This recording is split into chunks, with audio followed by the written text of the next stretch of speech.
Angkatan bersenjata Ukraina kembali menerima masalah baru di medan pertempuran. Kendaraan lapis baja M113 yang diisi oleh kumpulan tentara Ukraina hancur total saat dibantai pesawat tak berawak Rusia. Rekamannya ramai beredar di media Telegram pada Selasa, 25 Juni 2024. Angkatan bersenjata Rusia tak pernah memalingkan pandangannya pada setiap pergerakan musuhnya. Mengandalkan bantuan drone FPV, militer Rusia secara akurat menghancurkan kendaraan beserta muatan berharga angkatan bersenjata Ukraina.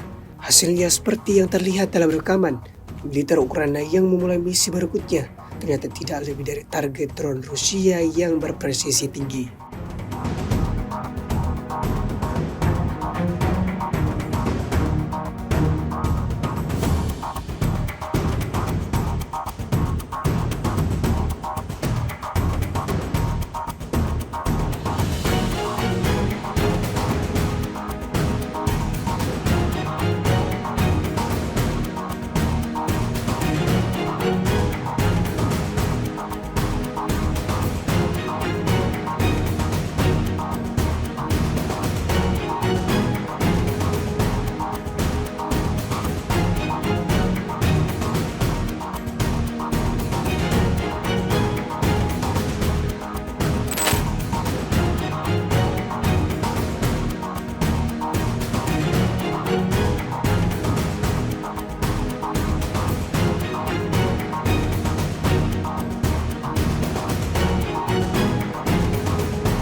Download Tribun X sekarang, menghadirkan lokal menjadi Indonesia.